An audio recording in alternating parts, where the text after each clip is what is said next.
Yeah మన దేనికి ఇవ్వబడి దానికి ఇస్తున్నారు. కానీ 700 కోట్లు అనేది చాలా లెస్సర్ అమౌంట్, స్మాల్ అమౌంట్ అవుతుంది. ఎందుకంటే ఎవ్రీ మంత్ రిటైర్ అయ్యే వాళ్ళ సంఖ్య ఎక్కువ ఉంది. మళ్ళీ 400 కోట్లు అదనంగా ఎంతమంది రిటైర్ అవుతారు ఎవ్రీ మంత్?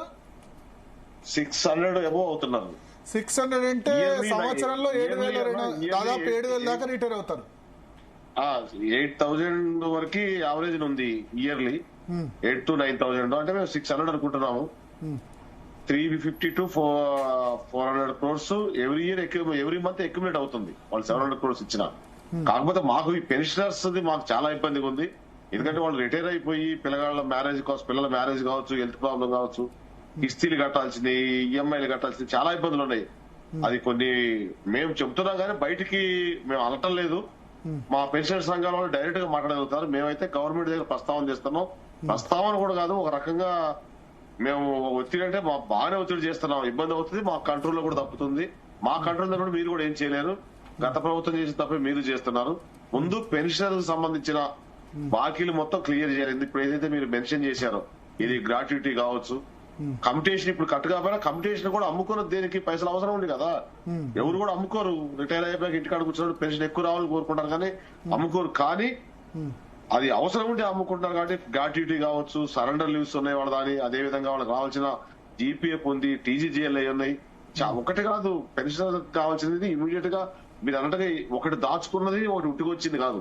అన్ని కూడా ఇప్పుడు 28 రకాల ఎంప్లాయీస్ కి అయితే పెన్షన్ కి అయితే రావాల్సిన ఏదైతే పెండింగ్ బిల్స్ ఉన్నాయో అన్ని కూడా పని చేసిన కాలానికి రిటైర్ అయిన తర్వాత సేవింగ్ గా దాచుకునే అమౌంట్ మాత్రమే.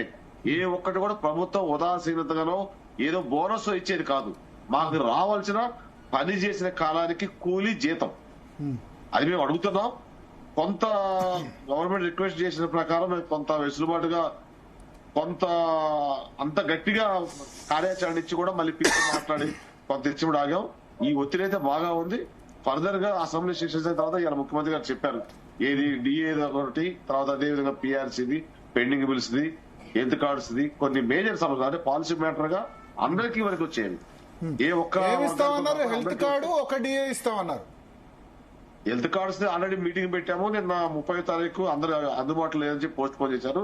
సిఎస్ గారు ఢిల్లీ వెళ్తున్నారు. మళ్ళీ రేపు ఎల్లుండో ఢిల్లీ వెళ్ళి రాగానే ఇమీడియట్ కన్విన్స్ చేసి ఫైనల్ చేస్తానని చెప్పారు. ఒక డిఏ ఇస్తాన్నారు. మేము ఒక డిఏ కాదు, ఇంకా 5 డిఏలు పెండింగ్ ఉన్నాయి. పిఆర్సీ ఉంది, పెండింగ్ బిల్స్ ఉన్నాయి. పెండింగ్ బిల్స్ ముఖ్యంగా పెన్షనర్స్ యొక్క బిల్స్ ఇటు అది మెన్షన్ చేయడం జరిగింది. మాట్లాడదాం అంటే ఒక మీటింగ్ కన్విన్స్ చేయండి, పెన్షనర్స్ అండ్ మా జేఏసీలో ఉన్న భాగస్వామ్యం అందరికీ చేయండి అంటే సార్ చూద్దామన్నారు ఈ రోజు. అది డీటెయిల్ గా మాట్లాడిపోయాం, నిలబడి ఉన్నాం కాబట్టి డీటెయిల్ గా మాట్లాడిపోయి మళ్ళీ త్వరలో పిలుస్తా అని చెప్పాను. Okay okay. సో మీ దగ్గర నేనేమంటే మిమ్మల్ని ఏమైనా అడిగారా చూచాయిగా పెంచితే ఎట్లా ఉంటదని? ఏదన్నా రిటైర్మెంట్ వయసు సంబంధించి రిటైర్మెంట్ ఏజ్ అనేది గతంలో 1 year బ్యాక్ వచ్చిన బయటకు వచ్చిన లీకేజ్ అనుకోవచ్చు, వార్తలు అవి వచ్చినాయి. దాని తరచుమరి రీసెంట్ గా తెలిసిందంటే మాకేదో అనఫీషియల్ గా తెలిసింది కాదు. అనఫీషియల్ గా అసలు గవర్నమెంట్ లెక్క అడిగినట్టుగా మాకు అందిన సమాచారం ఏంటంటే ఎంతమంది రిటైర్ అవుతున్నారు 1 year లో, 1 year పెంచితే ఎంతమంది ఎంత అమౌంట్ వస్తుంది, ఆ అమౌంట్ ఎన్ని రోజులు ఆగుతుంది అనేది వాటి ఒక అవగాహన కోసం ఒక నివేదిక అడిగినట్టుగా మాకు తెలిసింది. దాన్ని పెంచుతారు అనేది 100% కాదు, సమాచారం గవర్నమెంట్ దగ్గర ఉండాలి కాబట్టి తీసుకోవడానికి అడిగారు. 1 year అది 1 year కి అడిగినట్టుగా మాకు సమాచారం.